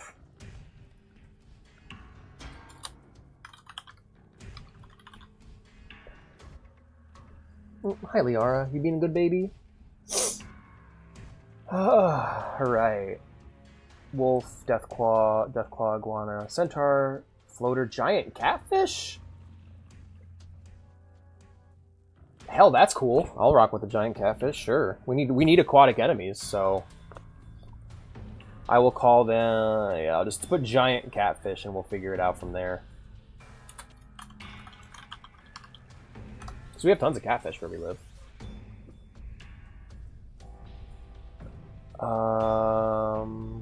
Right. Let's look at Fallout 2 creatures.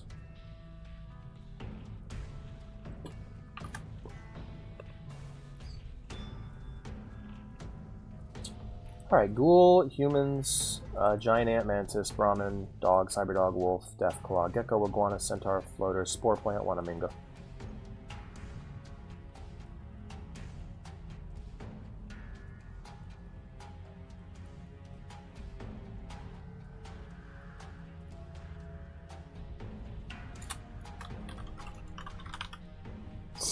How about instead of plant people, spore plant people, we have mushroom people, fungal walkers.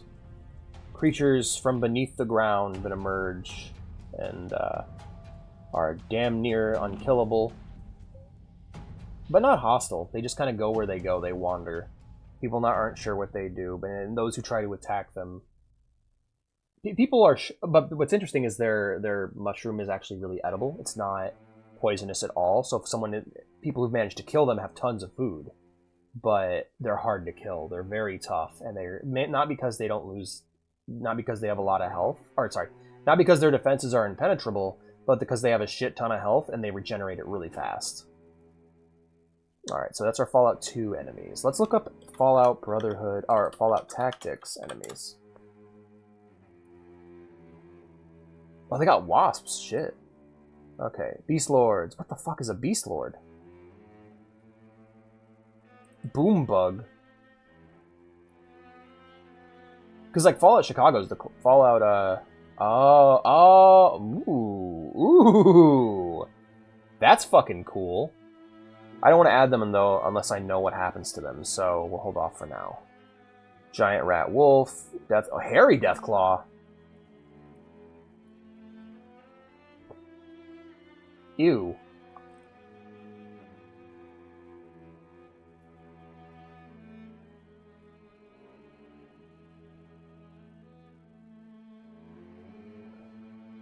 Are you serious? Oh, well... Shit, they do have... Oh, I really need to fucking play Fallout Tactics, you guys. I'm learning there's a bunch of shit that goes down in that game that I don't know about, that I'm just like, yo, didn't know we had Deathclaws back. Like, intelligent Deathclaws. We're gonna hold off for now, though, until I play the game for sure. Komodo Dragon. No.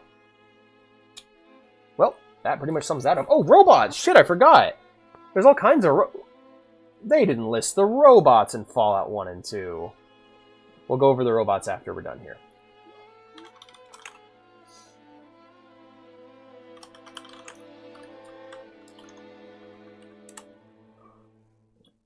Yeah, they're because it's creatures. Because it's listed as fucking creatures, that's why. Alright. Humanoids. Radbug. What the fuck's a radbug? Ooh.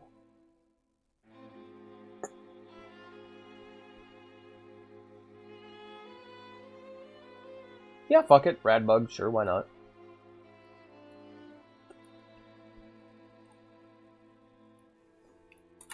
We're definitely going to need to trim this fucking list down by the time it rolls around. House cats? Mutant prairie dog? No. Deathclaw, more Deathclaws. Texas Rattler. Albino Texas Rattler, that's fucking awesome. House cat. Are these just normal cats? Yep, just a straight up cat. Cool, cool. Right. And then Fallout 3 enemies. Hello, Liara. Can I help you? Alright. So we have ghoul, feral ghoul, human, super mutants, swamp folk. Trogs, centaur, dog, mole rat, yaogwai, deathclaw, bird, blowfly, fire ant, violet, rat, scorpion, abomination, alien. Yeah, nope, nothing really new here. We're definitely going to need to look at robot enemies after this. New Vegas enemies. In my opinion, I think robots are creatures too. Just saying. Bark Scorpion, Bloatfly, Cazador, Giant Mantis, Red Scorpion, Radroach, Fire Ant, Giant Ant, Feral Ghouls, Humans, Lobotomite, Marked Men, Ghost People, Super Mutant Schools, Nightkin, Y-17, Override Harness. Bighorner Dog, Brahmin, Night Stalker, Centaur, Giant Rat, Cyberdog, Yaogwai, Spore Carrier, Spore Plant, Deathclaw, Gecko, Lake Lurk, Tunneler, Fish. Alright. Yep, there's New Vegas. Let's see if there's any Fallout 4 enemies that we could add. Yep, and then one of the things I really want to get right is the random encounters, but we'll work on that one. Ghouls, super mutants, Brahmin and gazelles, dogs and hounds. Okay, those are characters. Okay, dogs and hounds, cats and gorillas. Right, I forget they had gorillas down there. Arthropods.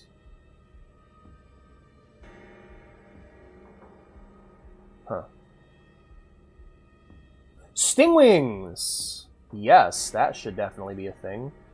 We have tons of mosquitoes in the summer.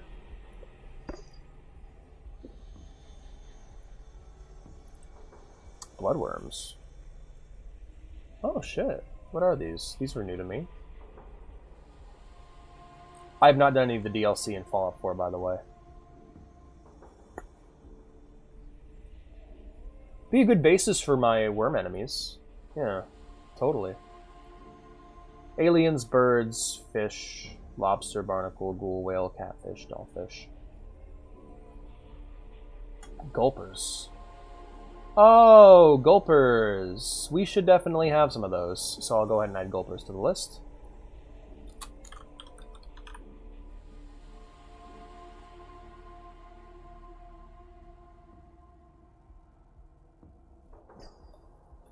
I'll do giant frogs and giant toads too. Why not? Giant frog. Giant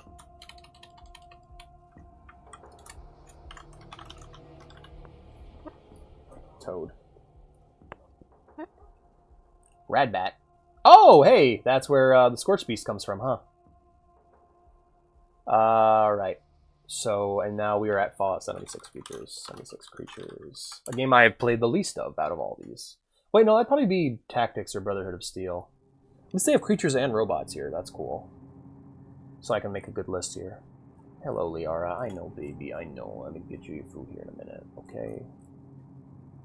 Oh wow, this listing format sucks. I'm gonna just have to skip that one for now.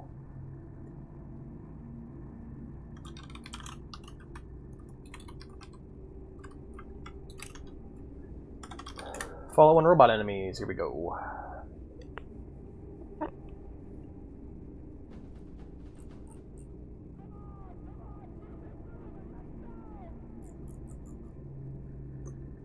Oh, it's just Fallout, the Fallout series. Okay. So we have Assaultron.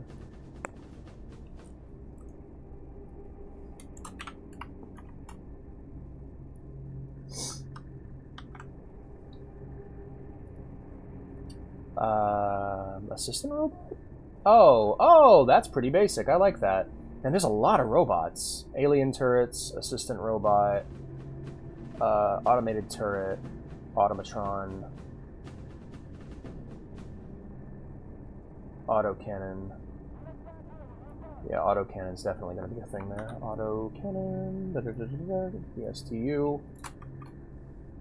And then Assaultrons are the... Yeah, they're the sexy ones that people like. Probably gonna use them eventually. Behemoth. Oh, shit. Hold up. How are these made? These look cool. Cargobot, Cyberdog, Experimental Weapons Drone, iBot. Yeah, iBot's definitely what we need to look into. Let's take a look at the Behemoth robot here. I'm curious. Used by the calculator. Alright. The quadrupedal pacification robot. Okay, this is a different robot. The calculator. Okay, I think it's...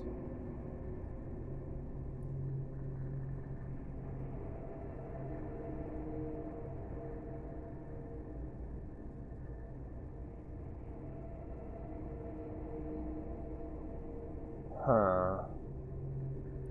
Okay, I don't think I want to include these guys. I think that's very specific to Fallout Tactics.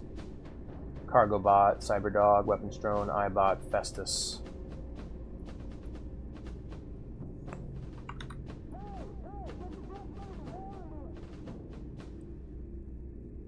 Guardian drone, gun emplacement, gun robot. There's a lot of robots. Gun turrets, humanoid robot, indexer, kamikaze robots, liberator. Maybe leave the liberators alone. Load lifter bot, loader bot, maintenance bot, Miss Nanny. Mr. Handy / Miss Nanny. Okay, okay.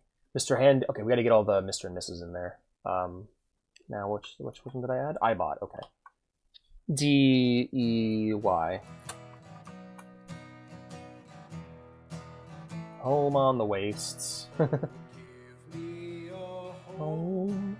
You know what? We're just gonna go ahead and just start opening tabs here. Miss Nanny, Mr. Gutsy, Mr. Handy, Autonomous. Ooh. Motherload, Pacification Robot, Protectron. Yeah, I'm familiar with those. Robo Brian, Scurry Robot, Securitron. Alright, no Securitrons as much as I want to. Alright, Security Bot, Sentry Bot. Sentry Bots are badass, I love these guys. Service Bots, Spire Bot, Spider Bot, Support Drone, Synth, Tank Track Robot. I think just an enemy type titled Synth is fine. Tank Track Robot, Tesla Robot, Think Tank. No, Turret Robot. Vertibot. That's cool. We'll definitely be using those. Basically, any robots developed before the Great War is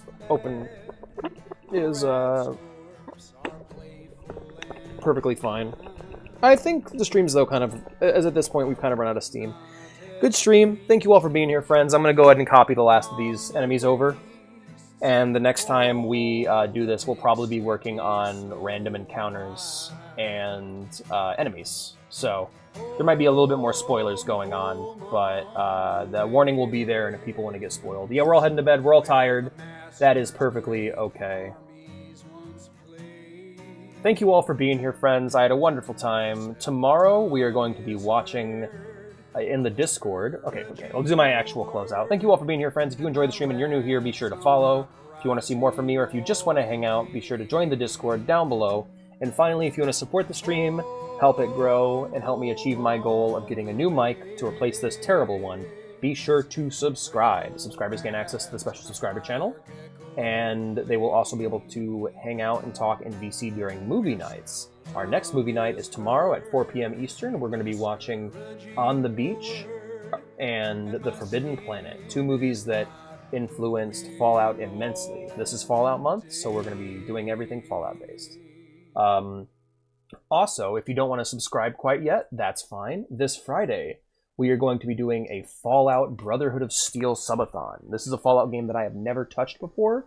I'll be real with you, I'm kind of nervous because I hear it's quite bad.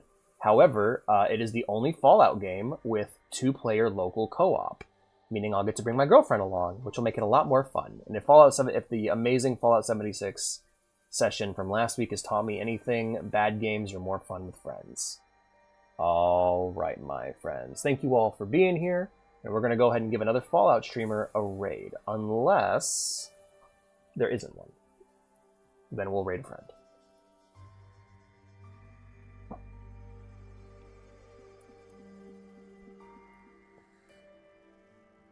But yeah, we will definitely be doing another one of these. Hopefully next week. It depends on what I'm doing Sunday. Today I mostly just slept and played video games, so it worked out.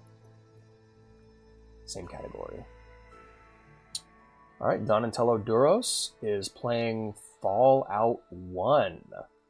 It's his first time playing, so I look forward to seeing how that's going. Thank you all for being here, friends, and I will see you in his chat. Take care.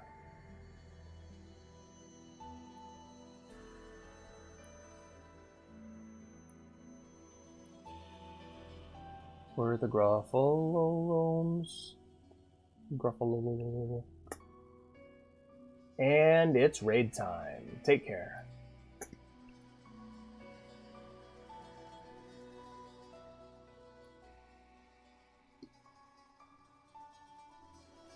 I think I found where they're creating them. What can I help you with?